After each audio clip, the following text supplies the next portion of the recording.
gitu istana mati karena dibentak istrinya.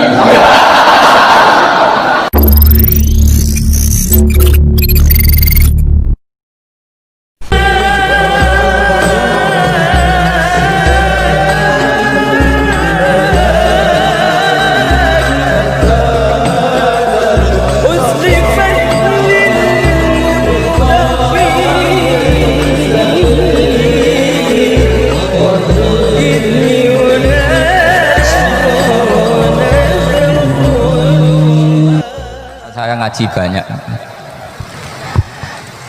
Nabi Isa itu kalau orangnya ceria sekali. Pernah ditegur sama Nabi Yahya, mali aro kadohikan ka'annaka amin tamin makrillah. Saya melihat kamu kok selalu senyum ceria, seakan-akan tidak ada adabnya Allah. Terus Nabi Isa balas ke Yahya, mali aroka abisan ka'annaka ayista min rahmatillah. Kamu kok merengut terus kayak ning donya ora ana rahmat. Jadi kamu milih mana? Senyum terus apa merengut terus? Partainya hanya dua, Nabi Yahya sama Nabi Isa. Jadi khazanah itu banyak. Untuk melawan penyakit itu ketakutan itu bahaya. Karena bisa mengganggu imunitas tubuh. Orang harus percaya diri, harus pede. Meskipun harus hati-hati tapi harus tetap pede. Dengan demikian imunitas tubuh kita terjaga. Jadi ya sudah seperti itu. Semua orang punya cara untuk menjaga diri masing-masing. Kemudian tentang Mbah Ahmad Siddiq, saya tahu banyak karena dulu sama masih ingat. Ini sekaligus ijazah pada cucu-cucunya. Kalau sama anaknya tidak berani saya. Sama cucu-cucunya. Saya masih ingat Mbah Ahmad Siddiq itu sangat loyal sama yang namanya negara. Kita tahu beliau adalah termasuk orang yang bintang ketika Muktamar Situbondo, ketika NU pertama kali nerima asas tunggal yaitu Pancasila. Kayak apa ulama-ulama kita ya, mulai Mbah Ahmad Siddiq, Mbah Ali Maksum, Gus Dur, Mbah As'ad, semuanya lah, termasuk Mbah Mun, semuanya loyal sama negara sehingga NU menerima asas tunggal. Itu sama masih ingat karena bapak dulu perwakilan dari NU cabang Lasem. Beliau pernah ngundang Mbah Ahmad Siddiq di sini. Zaman itu zaman Pak D. Dzufar, zaman Pak D. Dzufar ikut ngundang ke sini bapak saya. Itu saya menangi beliau ngisi pengajian di hallnya buyut saya, Mbah Umar bin Arabi. Jadi saya ini zuriyahnya Mbah Umar bin Arabi sama dengan keluarganya Kiai Hamid Pasuruan. Itu beliau cerita bahwa kemenangan Islam itu tidak harus kita yang menang kangelan. Kadang Allah bikin orang lain yang kangelan, kita yang ikut menang. Jadi dulu kata beliau banyak ulama ketika kita diserang Jepang, saya masih ingat, saya karena pas itu ikut ke Lasem karena saya santri sarang, bangun ngisi di Lasem, saya ikut di Lasem karena saya masih keluarga. Itu ulama-ulama itu mimpi dibacakan ayat ghulibatir rum fi adnal ardi wa hum min ba'di ghalabihim sayaghlibun fi bid'i sinin lillahil amru min qablu wa min ba'du wa yawma idzi yafrahul mu'minun. Itu dulu itu ada pertarungan besar antara kerajaan Romawi dan kerajaan Persia. Kita tahu Romawi itu Nasrani. Saya ulang lagi, Nasrani. Nasrani itu percaya adanya Allah, adanya Tuhan, dan percaya adanya kitab samawi. Sementara musuhnya itu Persia, orang yang tidak bertuhan, tidak berdasar kitab samawi. Ketika Persia mengalahkan Romawi, itu orang Islam ikut susah karena terus dibully sama orang-orang kafir Mekah. Orang kafir Mekah adalah orang yang tidak punya kitab samawi. Katanya orang kafir Mekah, iku lho balamu, jute duwe kitab jarene di hubungan mbek langit, nyatane perang keok. Paling kon ya podo. Jadi ada analogi bahwa kalahnya orang Nasrani itu dianggap simbol kekalahan orang yang bertautan atau berhubungan dengan langit. Akhirnya orang Islam susah. Saking susahnya orang Islam sampai Abu Bakar itu tanya, ya Rasulullah, lalu orang Romawi menang itu kapan? Terus ada surat turun, fibit isinin, ya kira-kira 3. Abu Bakar pas itu belum alim-alim amat, jadi ngartikan 3 itu ya 3 betul, sehingga beliau masyhur itu, coro Jawa totoan itu kimar. Pokoknya nanti Romawi pasti menang 3 tahun lagi. Akhirnya ketika datang itu taruhannya dengan 10 onta. Datang ke Rasulullah, Nabi menjelaskan, loh ndak, bid'u itu mabena salas ilatis itu 3 sampai 9. Kamu jangan bilang 3. Ya sudah, taruhannya ditambah. Taruhannya ditambah sampai 100 onta. Tapi pembuktiannya enggak 3 tahun tapi nunggu 9 tahun. Sampean jangan tanya, berarti dulu pernah taruhan halal. Zaman sebelum ngaji saya, sampean sudah sering taruhan, jadi jangan nyalahkan saya. Nanti itu ada ilmunya, namanya nasah apa? Mansukh. Dan taruhannya Abu Bakar tidak kayak sampean. Taruhan yang sangat-sangat demi Islam, bukan demi hadun nafsi. Betul. Ketika tahun ke-7 orang Islam itu menang. Gila ya, tahun 9 itu umat Islam menang.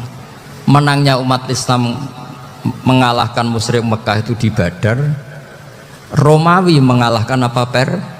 Persia. Gara-gara Romawi mengalahkan Persia itu cara berpikir orang tuh rubah. Ternyata langit itu ada, kekuatan langit itu ada. Sehingga meskipun akhirnya orang Kristen bilang ada Trinitas, terus mereka keliru dalam mengartikan Isa, tapi ada sekian nabi yang mereka sebut dan mereka hormati. Ada sekian kesamaan. Sehingga dalam Islam, saya ulang lagi, dalam Islam, andai kan disuruh milih orang komunis sama orang Nasrani, Islam tentu sama-sama kerjasama, milih sama yang Nasrani, karena ini ahli kitab. Kerjasama loh, bukan milih menjadi Nasrani. Nanti kalian salah paham, senangannya terus bully. Itu semangatnya pasti hasut. Nah, terus lalu relevansinya dengan Indonesia gimana?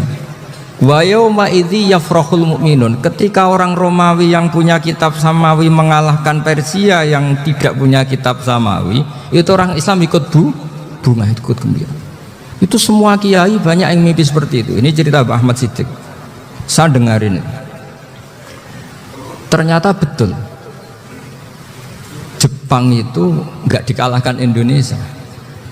Jepang, Hiroshima dan Nagasaki dibom oleh apa? Sekutu. Akhirnya Jepang pulang. Pas Jepang pulang, Indonesia merdeka. Itu dulu kiai-kiai sudah nakwil bahwa menangnya Indonesia itu tidak harus mengalahkan penjajah. Pokoknya nanti penjajah ada yang ngalahkan. Jadi Indonesia, orang Islam zaman itu tidak bisa mengalahkan Persia, yang mengalahkan itu Romawi. Tapi orang Islam ikut gembira. Itu sebenarnya wa yauma idzi yafrahul mu'minun binasrillah. Jadi orang itu cara berpikir Quran itu beda. Sehingga saya ini cerita ke cucu-cucu Mbah Siddiq karena ya nasabnya sama sampai saya, karena sama-sama sampai Mbah Sambu. Bedanya keluarga saya lewat Mbah Abdul Azim, kalau yang keluarga sini lewat namanya Mbah Yusuf. Itu saudara sama Mbah Abdul Azim, sama-sama sampai Mbah Sambu. Tapi keinginan saya tentu bukan sekedar silaturahim gagah-gagahan diceluk Gus. Celuk Gus repot. Nak ora alim ora pantes. Nak beling ora pantes. Salam template 1.000 jaluk swarga. Aduh. Tuhan. Kok mentalane 1.000 jaluk. Kamu nginep di hotel 100.000 itu tidak cukup, apalagi untuk bayar apa? Surga. Itu enggak sopan sekali. 1 juta ya nggak bisa itu, 100 juta juga nggak jelas juga. Terus sampai mendingan nggak usah salam template, malah nggak mungkin masuk surga kalau.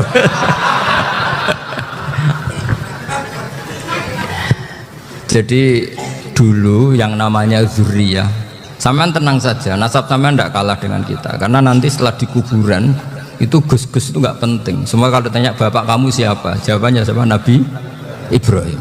Sudah Parmin Parlan hilang semua, sudah aman pokoknya nanti. Karena kalau nanti ditanya malaikat, bapak kamu siapa? Jawabnya Nabi siapa? Ibrahim. Makanya saya tuh pemuja Allah yang serius. Sama ya pemuja Allah, tapi kan kadang kurang alim. Saya ini pemuja Allah serius. Saya tuh kalau ngaji, ya ngaji biasa belajar, tuh sering nangis seneng. Misalnya saya baca tadi, Miftahul Jannah la ilaha illallah, lu kunci kok dikasihkan. Kita ini masuk neraka gak pantas, enggak bawa kuncinya kok masuk jadi. Harusnya kita ini masuk surga, kita kan pegang kunci surga, gak pegang kunci neraka. Maka aneh kalau kamu masuk neraka itu aneh. Coba kita pegang kunci surga apa kunci neraka? Tapi kadang teman saya suun rokok rano kunci ini. Karena tidak ada pintunya. Terus saya bilang, kamu kok tahu? Memangnya mau ke sana, kata saya. Saya tidak punya rencana tahun neraka. Karena nanti di antara syafaatnya Quran itu, orang kalau mau masuk neraka tidak jadi. Ya nggak apa-apa ya, diatur sendiri. Jadi di antara syafaatnya Quran itu, orang nggak jadi masuk neraka. Jadi syafaat itu ada dua, dari neraka diangkat ke surga, dan itu bisa lama itu. Tapi kalau syafaatnya Quran itu yang belum masuk neraka, supaya nggak jadi masuk neraka. Karena neraka juga punya aturan, dia juga kena aturan fikih. Jadi lo betul ini, tak ada agunya. Jadi kena konstitusi apa? Fikih. Sama tak ceritani syafaatnya Quran itu, ada orang itu beling itu fasik.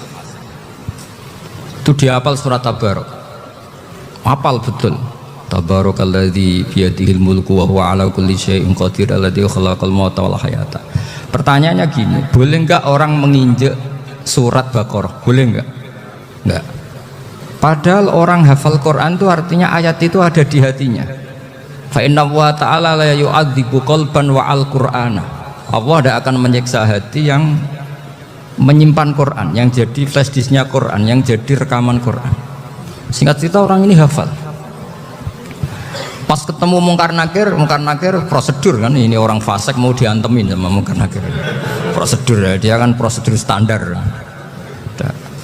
Si surat Tabarok akhirnya menjelma jadi seseorang yang gagah berani. Kamu nggak boleh nyiksa orang ini. Saya ini kalamullah. Kalau kamu nyiksa dia berarti nyiksa saya. Kamu berani sama kalamullah. Wah ya tidak berani jadi Mungkar Nakir. Tapi orang itu nakal, harus saya gebukin. Tapi kata Quran tadi, tapi saya di situ pasti kena saya. Oh debat, nggak ada lajnahnya, ini nggak ikut. Kalau Gus Wirjon ikut jadi lajnah. Kalau jadi lajnah pasti kroninan. Kalau santrinya dimenangkan nanti. Wah, akhirnya debat. Ya sudah kita ketemu Allah. Akhirnya Mungkar Nakir sama Quran tadi surat Tabarok datang sowan sama Allah. Terus kata Allah, memangnya kenapa Mungkar Nakir? Saya harus nyiksa dia karena dia fasik ya Allah. Memangnya kenapa surat Tabarok? Saya ada di situ. Menurut aturan orang tuh nggak boleh injak-injak Quran. Kalau dia nutuk saya, nutuk Quran, itu harus dikasih tahu fikihnya Mungkar Nakir. Akhirnya Allah ngendikan gini ke surat Tabarok, ya sudah terserah kamu. Kalau terserah kula Gusti, Mungkar Nakir nggak boleh nyentuh orang ini. Ya sudah selamat. Sehingga terus itu sama baca di termasuk mujizatnya surat Tabarok di tafsir Ibnu Katsir banyak. Karena tadi logikanya malaikat itu juga kena aturan fikih. Sehingga banyak ulama termasuk Said Muhammad ngendikan pertanyaan Mungkar Nakir itu tidak semua orang kena. Kalau semua orang kena, nanti kalau tanya Nabi Muhammad, waman Nabi Yuka, kacau kan jamnya. Nabi kamu siapa? Lu saya ini Nabi. Ya kan? Lah nanti kalau pas ketemu Nabi Ibrahim, waman Abuka, jadi repot kan? Makanya ada kiai yang guyon kalau ditanya, Marob buka, saya ini guru tauhid sembrono. Saya ini ngajar Umul Barohin, kamu tanya Marob buka. Masyhur itu keramatnya Imam Malik itu. Ada Ashabu Malik, rajulun min ashabi Malik, Beliau ditanya Munkar Nakir, marabbuka manabiuka. Imam Malik datang, ini seumur-umurnya itu ngajar tauhid. Kok kamu bedai itu gak sopan kamu. Dan kita berharap barokah sampean ngaji nanti itu. Yes. Malaikat itu anak sungkane itu. Jadi itu ada. Dan saya meskipun guyon itu serius. Bedanya orang alim sama ndak itu di situ. Kalau orang alim itu guyon itu masih benar, masih serius. Coba saya bacakan ayatnya. Ala inna awliya Allahi la khaufun alaihim wa lahum yahzanun. Terus lahumul busyra fil hayatid dunya fil akhirah. Artinya kalau Munkar Nakir dengan penampilan garang gitu, berarti ada ketakutan apa enggak? Ada. Padahal ciri utama walinya Allah tidak ada ketakutan. Makanya itu termasuk dalilnya Sayyid Muhammad. Tidak semua orang alami seperti itu, karena wali-wali itu la khaufun alaihim wa lahum yahzanun. Wah, anak kiai ketemu karena kerja buat tidur wedek. Iku rezeki ora kok pertanyaan itu, nak konan santri piye? Lho isen wis kiai dihanjuti Munkar Nakir. Malu gak kira-kira? Mesti pelengakan konan santri piye? Nak jawabannya gampang karena pernah ngajar tauhid. Makanya Sayyidina Ali ini cerita ini ada di kitab Nurul Dholam, sama lihat di kitab Nurul Dholam karangannya Syekh Nawawi Banten. Itu Sayyidina Ali itu ya, andaikan orang biasa mungkin ya agak-agak hasut, tapi ini wali gak boleh kamu katakan hasut. Dia itu mangkal sama Umar. Orang kok setiap orang pernah dibentak, apa dia berani bentak Munkar Nakir? Penasaran dia. Bagaimana kerengnya Umar itu berlanjut enggak gitu kira-kira. Akhirnya minta, ya Allah saya minta kasyaf. Ya karena yang minta Sayyidina Ali karena mau wajah dituruti sama kasyaf. Dilihat Sayyidina Umar pas meninggal itu. Jadi hasud itu ya kadang penting asal baik. Loh betul, bahasa Kanjeng Nabi kadang la hasada illa fisnaten. Itu Nabi membahasakan ya hasad. Gus Firson saja yang nafsirkan ghabtah. Itu kan gaya-gayanan sebagai ulama. Aslinya Nabi ngendikannya itu la hasada illa fisnaten. Ulama yang ganti itu namanya ghabtah. Wong Nabi sendiri nyebut hasad loh, kamu tafsiri ghabtah. Ya hasad ya hasad. Udah anda usah ditakwil pokoknya gitu. Kalau sama nggak percaya nggak apa-apa. Kok gitu aja kok repot. Karena sama nggak percaya kemungkinannya dua. Satu nggak ngerti. Dua sama-sama alim kan dari awal. Kalau sama-sama alim kan laisali alimin ayuqallida aliman akhir. Kita nggak perlu saling mengikuti. Ngapain hasud? Biasa aja. Akhirnya Sayyidina Ali kasar. Pas Umar bangun, setelah mati kan bangun, setelah meninggal bangun.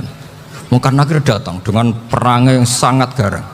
Itu digambarkan Sayyidina Ali, matanya itu kal kidril ghali, kayak apa kendil yang apa mengangang. Wah seru. Sayyidina Ali senang, paling takut ini Umar. Senangnya bukan main, wah ini mesti takut Umar. Biasa. Ternyata enggak, Umar malah bangkit. Woi Munkar Nakir, kamu tahu menghadapi siapa? Itu betul ya? Kamu itu menghadapi temannya ahabbal khalqi ilallah. Yang diandalkan temannya bukan dia. Kamu tahu yang kamu hadapi, saya ini teman kekasihnya Allah. Jadi boleh kamu mengandalkan Mbak Firjon. Tapi nanti resikonya Munkar Nakir tanya, itu Firjon siapa? Wah itu masalah kan. Makanya syaratnya wali itu harus ma'rufun fis sama. Di langit sudah populer. Makanya dulu ada orang yang saking seninya Abdul Qadir ditanya apa saja jamnya Abdul Qadir Al-Jilani, itu aman karena beliau populer. Makanya program kita harus populer dulu di langit. Nah, itu nanti kalau dicatut oleh santri-santri nggak apa-apa. Kalau nggak populer nanti dicatat, itu siapa? Masalah ini. Umar itu yang dibanggakan itu, kamu tahu saya siapa? Ya enggak tahu, saya ini temannya kekasihnya Allah. Temannya Muhammad, iya Muhammad Rasulullah. Wah mikir, waduh repot. Loh di dunia aja gitu kan, temannya presiden, temannya panglima, apalagi ini temannya Sayyidul Awalin wal akhirin. Di dunia aja bilang temannya presiden, menteri, orang sudah takut, apalagi ini temannya Sayyidul Awalin. Hanya mungkar nakir terus konfirmasi sama Allah, gimana ya Allah ini ngadepi. Sebetulnya diadalkan itu temannya, bukan dia. Wah, akhirnya sama Allah dibilang, ya bu, ya sama seorang seperti itu bu yang sopan. Terus semenjak itu mungkar nakir itu nggak selalu berpenampilan seperti itu, sangat sih. Jadi semoga itu konsisten sampai nanti. Jadi kamu kalau ingin nggak takut mungkar nakir, jadi wali dulu. Karena syaratnya tadi hanya wali sing la khaufun alaihim wa lahum yahzanun lahumul busyra fil hayatid dunya fil akhirah. Jadi orang itu kalau ngaji itu harus khatam. Jangan semuanya kena pertanyaan. Dan kalau semuanya kena pertanyaan nanti repot. Kalau Nabi Muhammad ditanya waman Nabi juga. Nabimu siapa? Lu kan terus jadi aneh.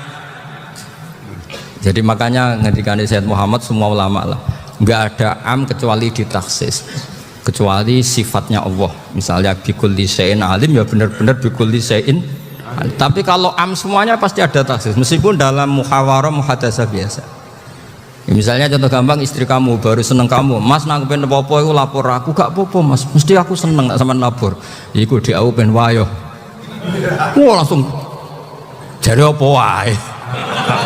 Mesti apa wae maksudnya kecuali itu gitu. Padahal kalau ngomong ya mas sampean ingin apa saja tak dukung. Terus sampean bilang pengen iku wayo. Kira-kira disetujui apa enggak? Sama seperti kita kalau punya teman akrab, wah senang omahku gak apa-apa, anggap ya omahmu dewe.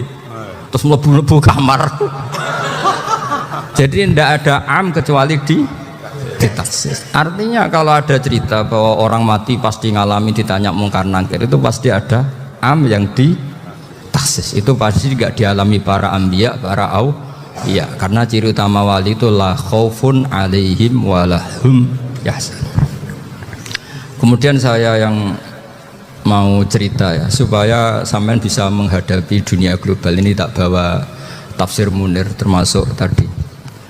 Kenapa orang Islam, Rasulullah SAW itu lebih senang kalau yang menang itu orang Nasrani Romawi, ketimbang yang menang itu orang Faris, dalam hal ini ateis.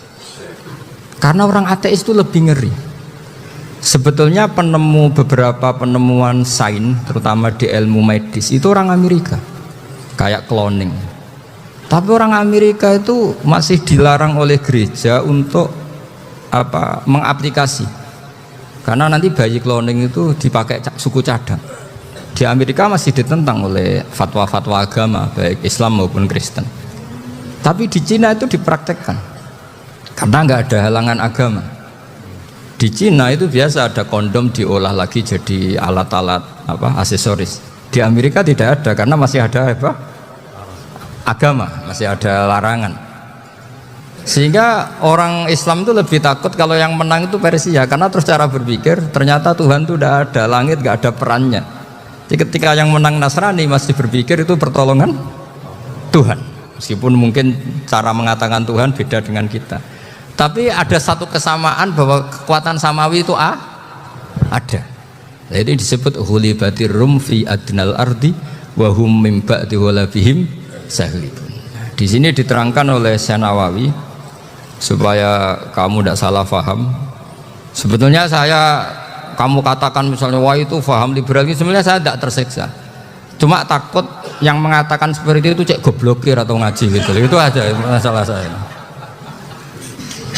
Ini saya baca ini karangannya Syekh Nawawi, karena tadi kata Mbak Firjon ngaji itu harus sama orang yang bersanad. Saya ini kalah sama beliau itu berkali-kali. Secara nasab saya harus manggil Mbah. Secara silsilah ilmu saya juga kalah lagi. Saya sering disewani sama cucu-cucu Syekhona Khalil. Kiai Siddiq itu termasuk murid dekat beliau Syekhona Khalil. Kalau itu berarti kan Gus Firjon, Ahmad, terus Mbah Siddiq ngaji Syekhona Khalil. Syekhona Khalil itu pernah ngaji langsung sama Sayyid Zaini Dahlan. Berarti beliau dari Sayyid Zaini Dahlan itu baru generasi kelima. Sementara saya itu sudah ketujuh atau keenam. Saya, Mbah Mun, Mbah Karim misalnya, Mbah Hashim, Mbah Mahfud Termas, Sayyid Abi Bakar Sato, yang ngarangnya Anatul Thalibin, baru Sayyid Zaini Dahlan. Berarti saya ketujuh, kalah lagi. Tapi untuk jadi wali biasanya cepat saya. Karena syaratnya jadi mbah itu ngalah demi putu. Jadi kalau beliau ngotot, saya dulu Gusti saya mbahnya, wah itu mbah yang nggak baik. Pasti jatahnya dikasihkan apa? Cucunya dulu. Makanya Abdul Muthalib itu orang yang dapat wangsit, tapi yang jadi nabi itu cucunya. Jadi dalil saya banyak. Sebenarnya Abdul Muthalib itu sudah sering dapat wangsit. Karena saya bahasakan wahyu, Nabi yang protes, enggak nabi kok dapat wahyu. Tapi sebetulnya Abdul Muthalib itu masyhur. Kalimat-kalimatnya menunjukkan bahwa beliau itu sudah dapat wahyu kalau nanti cucunya itu jadi nabi. Makanya senangnya bukan main Abdul Muthalib sama Rasulullah. Putu seneng mbah, seneng putu. Jadi mungkin, jadi sampean enggak usah protes loh. Ya, yang jadi wali kok cucunya. Loh, betul. Dulu Mbah Hamid Pasuruan itu kalau Mbah Ahmad Siddiq ke sana, Mbah Hamid Pasuruan kalau manggil Mbah Ahmad Siddiq itu paman. Tapi pamannya minta ijazah ke ponaan. Apa ya gara-gara itu memang. Kalau itu masih berlaku apa? Ngalah tadi. Kayaknya masih apa? Hawane masih. Hawane masih. Karena melihat tren-tren langit masih gitu kayaknya masih. Masih itu. Ya, tapi mbahnya tetap dapat jatah, tenang saja nanti. Tapi memang sebaiknya mbah itu legowo. Rasulullah Muhammad SAW itu terkenal min dzurriyyati Ibrahim. Tapi kata Rasulullah, ana dakwatu Ibrahim wa bisyaratu Isa. Aku nganti ngene iki barokah dongane Nabi siapa? Ibrahim. Jadi dongane Nabi Ibrahim nggih tiba teng putu. Jadi banyak bukti bahwa jatuhnya ke putu gitu. Tadi saya di kamar sama beliau berduaan. Nih Mbah sing dadi wali di sini, aku Mbah. Cocokan tadi. Nah, kenapa saya akhir-akhir ini gulirkan daftar wali? Kenapa? Saya ini resah ya, orang sudah ingin dicintai pejabat, dicintai tetangga, dicintai teman. Tapi kadang-kadang orang lupa lagi dicintai Allah. Makanya saya meskipun guyon, tapi ini amdan, bukan sahwan. Supaya orang punya cita-cita lagi jadi wali, ingin dicintai Allah. Kita ini terlalu lama ingin dicintai makhluk. Mbok ya naik kelas sedikit lah. Ingin dicintai Allah Subhanahu wa ta'ala. Meskipun saya guyon, tapi tadi guyon saya tuh lebih serius ketimbang serius Anda. Karena tak pikir. Saya tuh kalau pergi itu seneng ngebis, bukan karena saya tidak punya mobil, tapi saya sering mau butuh itu supaya agak diganggu. Karena saya tuh harus punya waktu sendiri. Kalau bis kan ketemu orang nggak kenal, tapi sekarang ya agak susah, banyak yang kenal. Dan susahnya lagi nggak minta ijazah, minta foto. Orang repot tuh. Mau dibenci itu umatnya Rasulullah Shallallahu Alaihi Wasallam. Mau disetujui itu sanatnya mana? Kalau ketemu orang alim minta apa? Foto. Itu nggak ada sanatnya. Nggak tahu saya itu mazhab dari mana itu. Ya mazhab milenial yang jelas itu kan. Ini tak baca ya biar dapat, karena ini kenangan saya sama Mbak Ahmad Siddiq. Saya masih ingat betul beliau ngisi kholnya Mbak Abdullah bin Umar, berarti abahnya Mbak Hamid. Karena mbah saya itu Fatimah binti Khalid bin Umar. Kalau Mbak Hamid itu Hamid bin Abdullah bin Umar. Itu saya masih ingat betul zaman itu Mbak Hamid siap khol di Lasem itu rawuh, dan saya derek mbah saya karena masih misanan datang ke Lasem. Itu beliau pas itu ngisi sama Mbah Mun. Mbah Mun masih muda, Ki Ahmad Siddiq sepuh senior. Itu beliau cerita bahwa dulu ketika Indonesia dijajah Jepang itu para kiai mimpi dibacakan ayat khulibatir rum fi adnal ardi wa hum mim ba'di walabihim. Terus ada kiai yang tanya takwilannya gimana? Ya nanti Jepang pulang bukan karena kita yang mengalahkan, tapi Jepang ada yang mengalahkan sendiri meskipun tidak kita. Kayak dulu Faris tidak dikalahkan Islam tapi dikalahkan Romawi, tapi yang senang umat Islam wa yauma idzi yafrahul mu'min. Itu luar biasa ulama-ulama kita. Delalah kejadiannya Indonesia seperti itu. Yaitu kita tidak mengalahkan Jepang, tapi Jepang pulang sendiri karena dikalahkan apa? Sekutu. Ya ini saya baca. Ini tidak usah dicek bacanya benar apa enggak. Sudah aman apa? Aman. Karena kalau saya salah itu ya sengaja. Artinya ya sengaja. Ya biasa maksudnya. Saya kemarin ngisi di Pondok Peloso, di Pondok Al Munawir Jogja. Salah itu ada dua. Ada salah memang benar-benar salah. Itu nggak apa-apa, bisa dimakfu. Karena mesti sangke wong goblok salah yang terus itu. Ada salah bawaan ilmu, itu repot tuh dadaninya. Karena misalnya kita yang biasa belajar qiraah safah wa yahsibuhu, mesti diulang lagi wa yahsabuhu. Karena qiraahnya Imam Asim itu hasibah yahsabu bi fathis sin. Sementara kita kalau ngaji kitab kulino yahsib. Sehingga kita yang biasa belajar safah itu kalau baca kitab itu kayak orang bingung. Kadang-kadang yang ngaji juga bingung. Gus Pak mocok di bulan pelin. Ya tepat-tepatan. Ada yang mengatakan Gus Pak bingung, ada yang mengatakan Gus Pak alim alamah. Ya tepat-tepatan nasib tadi. Karena memang ya safah memang seperti itu. Misalnya kufuan. Kufuan itu Imam Asim baca kufuan. Tapi beliau punya murid namanya Syu'bah. Itu kalau baca kuf'an. Makanya kita itu, ini kan khataman Quran ya. Jadi saya menyinggung sedikit tentang qiraah safah. Tadi beliau juga sudah tak kasih kitab saya Hifdzuna Liyadal Mushaf. Sama tak ajari latihan safah. Memang angel ya. Makanya yang nggak bisa itu wong pinter. Sudah tahu angel ya nggak usah diteruskan kan. Orang menghindari barang angel itu pinter apa goblok? Pinter. Berarti wong goblok pinter. Saya tuh makanya sama orang goblok tuh respect. Jadi orang alim tuh angel apa gampang? Angel. Menghindari barang angel pinter apa goblok? Loh, orang menghindari barang angel pinter apa goblok? Pinter. Berarti wong goblok pinter. Jadi saya sama orang-orang goblok itu respect. Sudah tahu jadi orang alim angel ya barang angel ya harus dihindari. Makanya saya ini insya Allah umatnya Nabi yang termasuk yang terbaik. Amin. Karena mencintai umatnya Nabi termasuk yang goblok. Itu tidak gampang itu. Karena tadi sudah tahu ya. Seperti itu loh orang naik panjat pinang itu yang naik karena ingin hadiah. Yang nonton sudah tahu wah licin kok dinaikin mau keplodok ya. Tapi orang sepakat yang nonton juga pinter karena sudah tahu ribet kok. Tuku yang pasar akan kena lah apa mana. Sama juga gitu. Ngalim tafsir angel, ngalim fikih angel. Tak karek ngaji ngerekam kan gampang. Itu pinter apa goblok? Pinter. Iya. Makanya kula niku mbok burohno ngono tok. Saya tadi dinasihati Mbak Virjon, muga-muga hati saya selamat. Saya itu meskipun kata orang banyak, muhibin saya banyak, tapi saya insya Allah tidak riya. Saya itu pakai kitab namanya Tasbidul Fuad, itu karangannya Sayyid Abdul Al-Haddad. Ketika beliau punya muhibin banyak ditanya, bagaimana ya Habib Anda menjaga hati Anda? Jamnya Sayyid Abdul Al-Haddad itu unik. Innama azzamu Allah. Mereka itu sebenarnya menghormati Allah, cuma butuh sarana, dan itu saya. Jadi saya tahu sampean semua itu mencintai Quran, mencintai sunnah Rasul, mencintai hadis-hadis Rasul.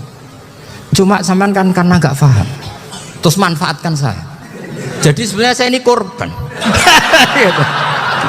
Korban. Jadi saya mau riak gimana? Korban kok mau. Bangganya di mana tuh? Coba sampean misalnya ngaji tafsir, belajar sendiri kan susah. Terkibnya susah, maknanya susah, bahkan beli kitabnya kadang tidak kuat. Loh, untuk jadi alim tafsir itu kan harus beli kitab. Loh, saya sering belajar kitab itu jutaan. Tafsir Tobari, saya pernah beli kitab Fakhrur Razi itu berapa coba? 27 jilid. Karangannya Fakhrur, belum karangannya ulama modern, Imam Sa'rawi. Itu berapa jilid? Itu jutaan. Saya kemarin juga dihadiahi kitab Pak Quraish Shihab namanya Faidul Bari fi Syarhil Bukhari. Pak Quraish Shihab yang terkenal. Dia sering diskusi sama saya. Saya ngasih hadiah beliau ngasih hadiah saya. Oh itu harganya nggak kuat. Dadak kuat kadang di Indonesia nggak ada coba. Dan sampean orang hebat menghindari kesulitan itu. Nah, kesulitan itu Gus Bak ngaji ikut, kalau nggak paham dirukokno rekamannya sudah gitu. Pinter mana sampean sama saya? Pinter sampean kan? Bikin sosis susah, beli aja kok repot kan. Nah, makanya nggak boleh orang bilang, wah aku goblok reso tafsir, aku wong pinter. Makanya nanti kalau saya ketemu Nabi tidak termasuk orang yang mentahkir orang Islam. Kafa bil mari isman ayah kira akhahul muslim. Jadi cukup orang itu dosa kalau menyepelekan orang Islam, termasuk darani sampean goblok itu dosa. Caranya nggak darani goblok ya tadi di logika tadi. Alim itu angel, gendari angel itu pinter, berarti wong bodoh pinter ya sudah gitu. Tapi tetap bodoh. Tapi ini satu cara untuk saya respect gitu. Coba orang yang ngaji tafsir saya banyak, mungkin ribuan. Itu sebetulnya mencintai Quran. Karena Quran adalah kitab suci yang panduannya umat Islam. Sangat mencintai Quran. Terus kemudian mereka nggak paham. Terus mencari orang yang memahamkan. Burohno lah cara Jawane. Terus keren saya itu di mana coba? Lah terus mereka kurang ajarnya gini, kalau paham itu yang alhamdulillah paham. Kowe nak ngaji Gus Bae ngono tok. Tapi nek ora paham, ora nyalano akal ya. Mari Gus Bae nerangno cepet, mulane aku gak paham. Ora kok nyalano teke sing lelet tuh. Oh kan Masya Allah, naudzubillah tenan. Sebetulnya tingkat kurang ajarnya tinggi Gus. Jadi kalau nggak paham itu kadang nggak nyalahno uteke. Kayak mau misalnya, mau mari mikir aja jelas. Padahal misalnya jelas orang mesti paham, bodoh. Paham? Jadi kata Sayyid Abdul Haddad, innama azzamu Allah. Sebenarnya mereka itu sangat menghormati Allah. Makanya kita nggak perlu mengatakan wasilah itu kafir, nggak akan. Karena orang tawasul sama Rasulullah itu ingin dapat ridhonya Allah lewat orang yang dicintai Allah. Kita mencintai wali sebenarnya, wah itu kekasih Allah. Kita mencintai itu karena mencintai Allah. Sama seperti gini, kamu mencintai kangkung apa enggak? Sebenarnya sama sekali enggak. Tapi kamu ingin sehat, ada asupan gizi. Kamu ingin tubuh kamu sehat, butuh asupan gizi. Kemudian kamu makan kangkung. Apa terus kamu cinta kangkung? Kan enggak. Cinta kesehatan kamu sama. Orang yang mencintai saya sebenarnya ingin kepuasan rohani. Saya kan termasuk kiai yang torekonya gampang. Ini swarga kan akhirnya penggemarnya banyak. Coba kalau kamu ini neraka. Wah, jadi sebetulnya Anda mencintai kepuasan Anda sendiri. Nah, saya ini korban. Makanya untuk masuk surga cepat saya. Korban itu cepat. Da'watul mazlum la turaddu kan gitu. Laisa bainahu wa bainallah hijab. Jadi saya kalau dongo langsung seret langit. Karena mazlum. Saya sinau tafsir itu Pak, sampean bayangkan ada tafsir itu sudah 27 jilid. Sing ngarang Fakhrul Razi itu bulatnya bukan main. Karena dia ahli filsafat. Bulatnya Masya Allah. Sudah gitu sinau Jalalain kadang dikomen oleh Sawi. Sudah kita percaya Jalalain jebule dibuli Sawi.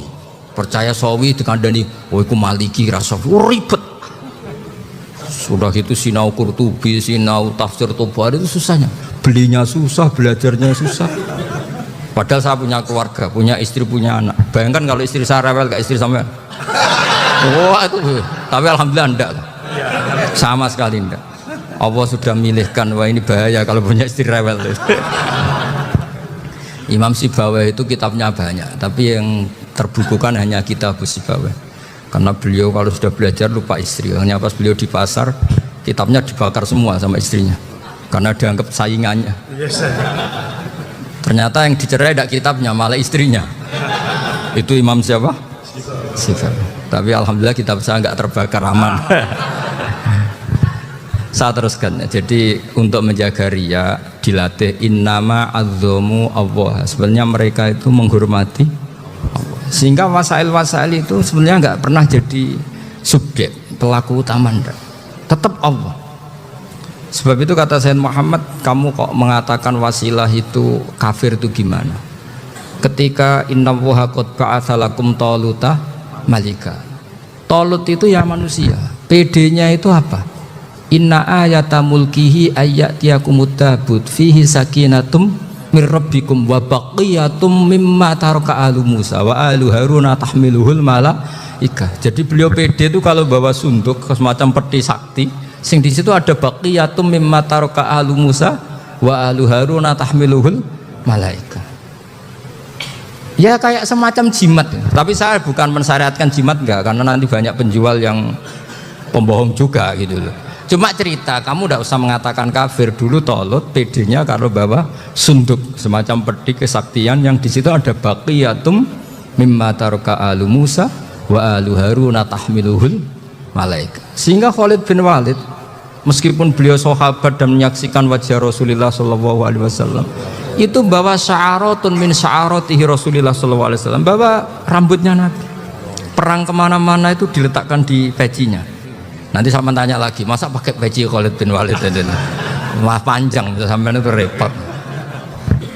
Sampai tak warai ngaji usul fikih. Usul fikih itu kalau ngaji itu ada istilah tangkihul manat. Ini mestinya wilayah yang kita bisa berdebat sama Mbah Firjon. Dulu itu musuh saya karena saya mewakili Anwar, beliau mewakili Peloso. Tapi tahu-tahu kalah tua terus saya mengundurkan diri. Di fikih itu ada istilah, ada tangkihul manat, ada tahqiqul manat, ada tangkihul manat. Tangkih itu kira-kira gini, lafadz hadis itu dibuang sekian untuk tahu bahwa itu madarul hukmi. Misalnya gini, tak beri contoh paling gampang. Sama harus paham, kalau nggak paham nggak pinter-pinter. Ja'a a'rabiyun ila Rasulillah sallallahu alaihi wasallam. Ya karena ini menghormati Mbah Ahmad Siddiq, saya orang alim, jadi ngaji ini tetap ada suasana alim. Ya harus ada suasana alim, nggak perlu jadi orang alim tadi susah. Sudah ngedari susah itu pintar, sudah itu aja. Jadi orang alim susah, ngedari barang susah pintar. Berarti orang tidak alim pintar. Nah, meskipun tetap sudah itu pegangi sampai mati nanti. Loh, jadi orang alim tuh repot. Itu kata Imam Ghazali, kalau orang alim kalau mau masuk surga itu sama Allah nggak boleh kif, kamu nggak boleh langsung masuk surga, coba cari umat kamu syafaati dulu. Nah, saya takut nyari sampean nggak bisa kembali. Saya tidak punya rencana itu, pokoknya mau masuk boleh sampean aduan balik raroh deh, wah repot nanti saya. Berat jadi orang alim itu berat. Ya saya teruskan ya. Ada tangkihul manat. Ja'a a'rabiyun ila Rasulillah sallallahu alaihi wasallam. Faqala ahlaktu wa ma ahlakaka qal waqa'tu imraati fi nahari Ramadan. Ya sidang saya ini rusak ya Rasulullah. Kenapa? Karena saya menjima istri saya fi nahari Ramadan. Terus kata Nabi, kamu harus bayar kafarah. Napa Nabi kafarah? Puasa 2 bulan. Wong baru 1 hari aja terjadi gitu kok disuruh puasa 2 bulan. Ya tidak kuat ya Rasulullah. Baru berapa hari saya puasa aja kecelakaan seperti itu, apalagi kalau sampai 2 bulan. Ndak ya Rasulullah. Ya sudah kalau gitu kamu pertama ngasih makan apa? Itku rokobah kan, pertama merdekakan budak. Tapi kan sekarang nggak ada budak, makanya terus sekarang langsung puasa. Wah ini nggak bisa semua. Ya sudah ngasih makan orang 60. Kasihkan siapa ya Rasulullah? Ya orang fakir. Saya ini paling fakir di kampung saya ini orang paling fakir. Jadi mulai dulu orang fakir itu hubungan suami istri itu paling lancar mulai dulu. Makanya orang fakir itu anaknya banyak karena hiburannya hanya itu. Wong Ramadan aja. Coba mau ke ATM nggak punya uang, mau antri di bank nggak punya, mau apa coba? Itu mulai dulu. Ini sanatnya mutasil. Wah, akhirnya sudah sanksinya kan tadi ya itqu raqabah atau puasa 2 bulan berturut-turut atau ngasih makan 60 orang miskin. Lalu kata ahli usul fikih, kata a'rabi dibuang, nggak menjadi catatan hukum. Orang kota pun kalau melakukan itu juga kena sanksi yang sama. Imro'atau juga dibuang. Andai kan itu dilakukan untuk amatnya juga ketentuannya sama. Nah sekarang perdebatan antara Imam Syafi'i dan Imam Malik begini. Sekarang pertanyaan gini, jima istri itu hukumnya boleh apa haram? Boleh kan? Lalu kalau ada orang tanpa udzur kemudian makan siang-siang. Cara Imam Malik hukumnya sama, harus kena sanksi yang sama. Karena sama-sama hadku hurmati Ramadan bi ghairi udzrin syar'iyyin. Sama-sama merusak hukum Ramadan tanpa udzur syar'. Lu jima itu tidak zina. Kan hukumnya jais. Nah, sekarang makan hukumnya jais, harusnya juga kena ketentuan yang sama. Cara pikirannya Imam Malik. Nah, alhamdulillah Imam Syafi'i gak setuju. Wah, cara setuju repot. Bahkan orang-orang Syafi'i sudah punya khilaf, kalau gitu minum dulu. Iya, biar tidak kena. Iya, biar iftarnya pakai minum. Setelah minum baru jima kan. Iya. Ini sudah menyiapkan khilafnya. Ini khas Syafi'i ini, bongsong rekayasa hukum. Nanti bisa belajar jauh cara ngakali hukum. Makanya guyonan yang masyhur Gus Dur itu gitu. Ada seorang kiai atau Gus lah, ya punya salah. Namanya manusia akan punya salah, entah cangkruk entah apa, pokoknya punya salah. Ada wartawan yang ngiranya semua kiai itu orang suci, sehingga tanya sama Gus Dur, Gus itu ada kiai kok ya pokoknya salah lah. Tapi jangan bayangkan dosa besar, enggak, kecil-kecil aja. Itu gimana itu? Padahal kiai kan orang suci. Jawabnya Gus Dur lucu. Ya justru yang boleh salah itu para kiai. Kalau kamu nggak boleh. Loh kok bisa Gus? Karena mereka tahu caranya taubat. Repot. Kalau kamu nggak tahu caranya. Coba. Sama pelanggaran hukum itu ya harus pakar-pakar hukum. Ya. Itu yang tahu caranya yang rekayasa. Kalau kamu ya kena pasal kan ya. Jadi kamu jangan niru saya ini punya sekian cara untuk nah itu namanya khilaf. Makanya kata Sayyid Muhammad, kamu tidak usah anti khilaf, karena Abu Hanifah itu membolehkan khilaf, kitabul khiyal. Yang penting kamu soleh dulu, setelah soleh nanti Allah maklumi. Soleh dulu, syaratnya soleh dulu. Kalau tidak soleh jangan. Contohnya gini, ada orang mau puasa lemes sekali, mau makan, gampang. Kalau langsung makan kan kayak hadku hormati Ramadan biwari udrin sarian. Aku langsung mau jembera sowan Mbah Firjon. Sudah status saya apa? Musafir. Ya sudah, berangkat aja sampai Tuban makan. Nanti kalau nggak jadi ya nggak apa-apa sudah. Kan mulai pergi sudah musafir. Saya tidak tahu nanti malaikat tertarik gebuki nggak tahu. Tapi itu ada khilafnya, asal soleh lah. Karena kata Sayyid Muhammad dan semua kitab mengatakan itu. Kalau sampean nggak tahu ya kebablasan. Nabi Ayub, nabi yang terkenal Gudiken itu siapa? Ayub ya. Nah, itu yang Israiliyatnya akan seru lah. Gudiken dikukur bek kreweng itu terlalu lah kalau itu. Untuk kreweng konti, neng Arab orang kreweng itu sudah masalah itu. Singkat cerita, Nabi Ayub ketika diasingkan kaumnya itu kan nggak punya sumber makanan. Lah orang lelaki itu mulai dulu egois. Istrinya Nabi Ayub itu cantik sekali, udah cantik, rambutnya bagus. Makanya kamu nggak usah tanya kenapa istrinya kayak banyak yang cantik. Ya nah warasatul anbiya, nggak boleh mungkin. Kalau nggak cantik ya warasatul anbiya dari segi balak. Istrinya Nabi itu semuanya cantik. Nggak usah tanya sebabnya apa, pokoknya gitu, semuanya cantik. Singkat cerita, beberapa kali istrinya Nabi Ayub itu kerja demi bisa nafkahi Nabi siapa? Suatu saat itu tidak ada pekerjaan yang cukup untuk beli roti. Satu-satunya peluang dapat rezeki itu putrinya raja itu rambutnya berondoli. Terus ada sayembara siapa yang rambutnya bagus mau dibeli. Sampai rambutnya istrinya Nabi Ayub itu dijual. Nabi Ayub tersinggung karena itu mengurangi kecantikan. Jadi lelaki mulai dulu gitu, udah nggak urun kalau istrinya nggak cantik itu komplain. Itu khasnya lelaki. Jadi kalau kamu gitu ada sanatnya juga, tenang saja ya. Komplain ya pegawaian itu.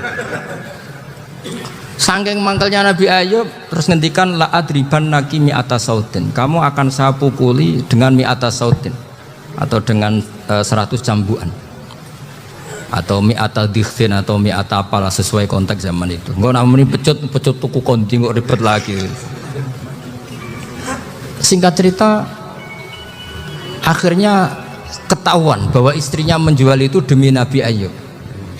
Allah nggak ridho kalau kekasihnya yaitu istrinya Nabi Ayub wis perjuangan kayak gitu malah kena hukuman. Tapi Allah juga nggak ingin kekasihnya yang bernama Ayub melanggar sumpah. Padahal beliau sudah sumpah, wallahi demi Allah nanti tak pukul dengan 100 kali. 100 kali dengan lidi lah misalnya, contoh yang gampang tuh lidi. Akhirnya sama Allah dikasih satu solusi. Wa khud biyadika dikhsan fadrib bihi wala tahnas. Ya sudah, lidi itu ikat jumlahnya 100. Terus pukul sekali saja. Anggap saja sudah 100. Iku pangeran sing wari ngakali ngono iku pangeran. Tapi syaratnya soleh. Syaratnya soleh. Jadi kalau kamu anti khilaf berarti anti ajarannya Allah di ayat itu. Wa khud biyadika dikhsan fadrib bihi wala tahnas. Itu dulu ada, ini cerita di Ithaf, ini cerita terakhir, ini sudah, sama jangan nama sudah. Terus pengumuman tadi yang nggak pernah sepuh ngutang saya itu haram tadi. Karena tadi saya punya kewajiban di rumah yang bisa menggugurkan kewajiban yang lebih besar. Lebih besar itu ya tadi bisa pernah guru, pernah sepuh, yang jelas nggak umur. Umur sampean menangkap itu, tua serepot itu.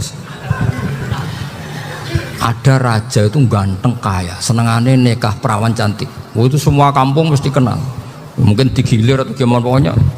Suatu saat ada pemuda suka sama perempuan yang di kampungnya, cantik sekali. Kemudian pemuda ini ternyata pekerja di kerajaan itu. Tiap hari ditanya, wah itu yang di kamu yang cantik siapa? Mau saya nikahin gini. Wah bahaya ini saingannya raja. Jadi yang dibidik pemuda tadi itu saingannya. Si raja ini orang yang namanya raja kan gengsinya tinggi. Kaifatang kihuha wa qad ra'aitu qad qabbalaha rajulun. Kok mbok nikah piye? Saya tuh pernah melihat dicium lelaki. Wah, gak mau. Gak gelem wis kadung ditambung wong lan wa qad qabbalaha rajulun. Saya pernah melihat sendiri qabbalaha rajulun, dicium oleh lelaki. Sudah gak minat raja langsung gak keren. Suatu saat pemuda tadi nikahi perempuan itu. Rajanya marah-marah. Kamu laki gak punya harga diri gini. Gak punya selera, gak punya harga diri. Sudah pernah dicium orang kok tetap dinikah. Terus bilang ke rajanya, ta'rif manir rajul, lelaki itu siapa? Abuha. Kamu tahu lelaki itu siapa? Sopo? Abuha. Bapaknya. Saya kan hanya bilang rajulun. Pernah dicium lelaki. Lah pikirannya raja itu lelaki kue-kue ngene iki. Tapi butuh canom mau raja ben gak sido itu aja tuh. Baru kayak digulirkan gitu wakot qabbalaha rajulun. Wah enggak mau. Setelah itu suatu saat pegawainya tadi nikahi perempuan. Kamu gak punya harga diri gini. Kamu tahu manir rajul apa abuha. Wah nak ngono aku gak apa-apa. Lah monggo sakniki wis bojo kula. Ora trimo wis diambung wis macem-macem. Lah itu namanya khilah. Apa? Khilah. Kalau di balaghah disebut tauriyah atau apa. Tapi saya tidak ngajari sampean seperti itu. Sudah pinter sebelum saya ajarin. Bangsa ngakali kan sudah pinter. Ya ini terakhir tak baca Arabnya saja nanti. Bismillahirrahmanirrahim.